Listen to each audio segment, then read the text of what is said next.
All right, so today we're diving into something huge. It's this powerful shift in how people are living their lives, basically throwing out the old rulebook. We're moving away from just accepting the default settings and instead consciously designing a life that actually lines up with what we want. So, let me start by asking you something kind of weird. What on earth do tax-free states like Florida, a super frustrating dating habit called monkey branching, and the massive boom in non-alcoholic cocktails, what could they possibly have in common? I know, it sounds totally random, but trust me, there's a fascinating hidden pattern here that tells us a lot about a major cultural change happening right now. To really get what's happening now, we've got to look back at the old way of doing things. For a long, long time, life pretty much followed a standard script, one that most people never even thought to question. Yeah, the defaults were super straightforward, right? You probably lived near where you grew up. You dated someone from your local circle, and, well, drinking alcohol was just what you did at parties. But now, with things like remote work blowing up and so many people feeling totally burned out by dating apps, that whole script just feels broken. And that brings us to the new rule. This is the hidden pattern I was talking about, the thing connecting our opening question. The new rule is intentional design. It's all about the shift from just passively accepting your life to actively becoming the architect of it. Let's start with money.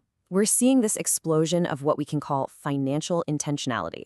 And look, this is way more than just budgeting. This is about using your location as a financial tool.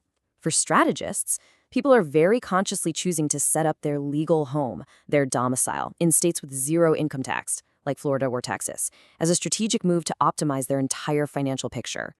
Okay, so next up, there's relational intentionality. Singles are just getting so tired of the endless, meaningless swiping. So instead, they're starting to design their dating lives. They're trying things like clear coding, which is just being totally upfront about what you want, and slow dating to build real connections based on shared values, not just a slick profile pic.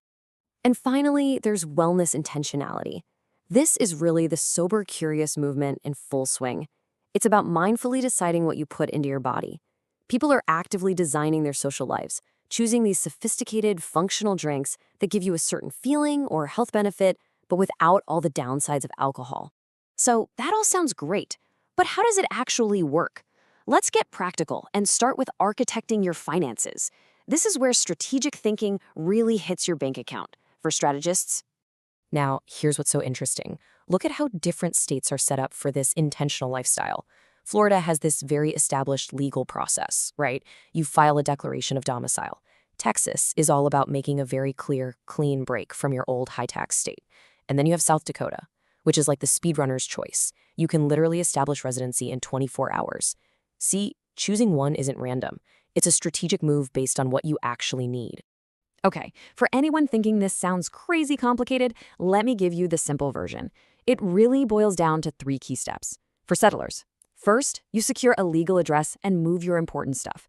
Second, you make it official by filing that declaration of domicile. And third, and this is absolutely crucial, you have to completely cut ties with your old state. That means a new driver's license, new voter registration, the whole 9 yards.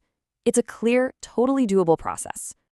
And hey, for anyone looking to take this intentional design global, you have to know this rule.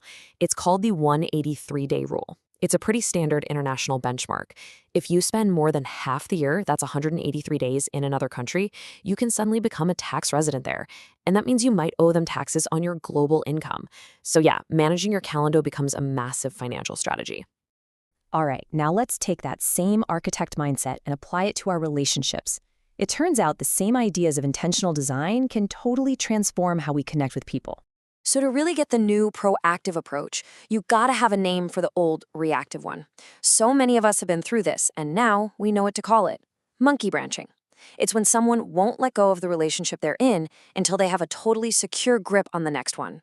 It's a move that, honestly, just causes a ton of confusion and pain. So why do people even do this? Well, it's usually not about being a bad person. The psychology behind it often points to a really deep fear of being alone and an inability to just sit with the discomfort of a breakup. They're looking for that validation from the next person instead of finding it in themselves. And this chart just illustrates the difference perfectly. Monkey branching is reactive, and it's totally fear-based. Intentional dating?